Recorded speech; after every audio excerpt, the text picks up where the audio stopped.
Bonjour, je m'appelle Kawthar Elmahi, j'ai 22 ans et je suis actuellement en licence génie civil, management de projets et travaux, option BIM. Je m'appelle Quentin Leperdu, j'ai actuellement 20 ans et je suis en licence génie civil BIM à Saint-Brieuc. David Tessen, je suis enseignant au lycée Fraissinet et je suis coordonnateur de la licence génie civil en partenariat avec le CNAM.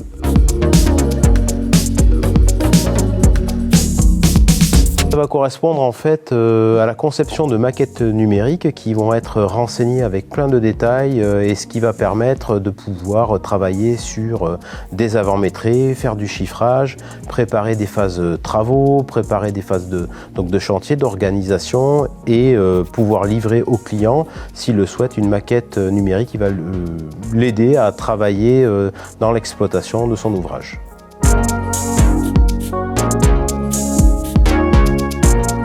Cette formation va permettre aux étudiants qui vont nous rejoindre après un Bac+2 de travailler sur les compétences BIM qui sont en train d'être développées au sein de la partie construction dans le BTP. Avec cette formation, on voit vraiment tous les côtés.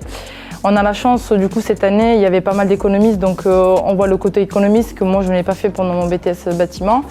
Et on voit aussi le côté travaux publics, donc on voit vraiment la globalité de l'ouvrage, on va dire.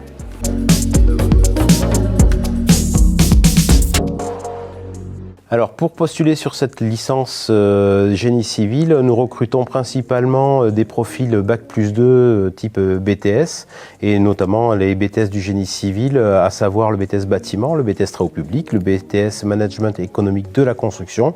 Ce sont les trois principaux profils qui sont recherchés et pourquoi pas des DUT, ceux qui ont fait un but 2 et qui souhaitent intégrer cette licence à l'issue.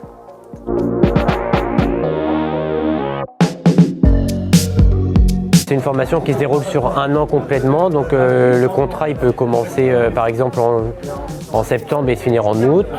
On a 3 périodes de cours, donc on fait 1 mois de cours et 3 mois d'entreprise à peu près. Et lorsqu'on est en entreprise, on a 1 jour par semaine où on est forcément obligé de suivre les cours à distance en fait.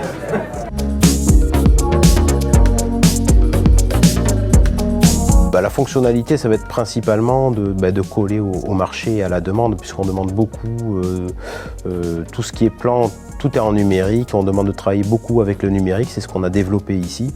Et les compétences qui sont travaillées et appliquées en entreprise leur permettent de performer, de pouvoir répondre plus facilement à des appels d'offres ou des suivis de chantier avec des techniques particulières ou pouvoir exploiter des ouvrages construits.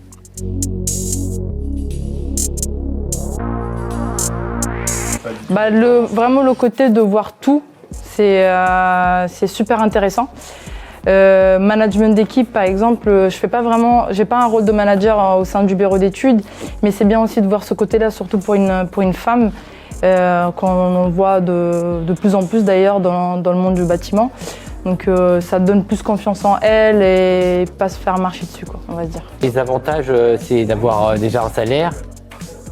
Parce que ça permet de plus s'émanciper entre guillemets, mais aussi d'allier le théorique avec la pratique, parce que moi par exemple je vais sur les chantiers, donc ça me permet de voir comment les matériaux sont mis en œuvre, etc. Et c'est vrai que c'est plus facile pour en entreprise d'écrire comment sont mis les matériaux, etc.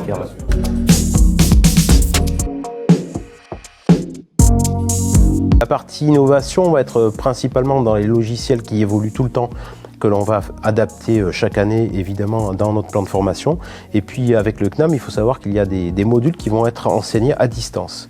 Et dans ces modules à distance, effectivement, il y a de la veille technologique qui peut être abordée, de l'innovation et dans la transition du bâtiment, du BTP en général. Et donc ce sont des nouveaux modules sur ce qui va être fait dans le futur, de ce qui a commencé à être vu. Et donc les alternants vont avoir l'option ou le choix de pouvoir choisir ces modules pour pouvoir les suivre et effectivement se tenir à jour des nouvelles technologies dans le numérique ou pas d'ailleurs qui vont être développées.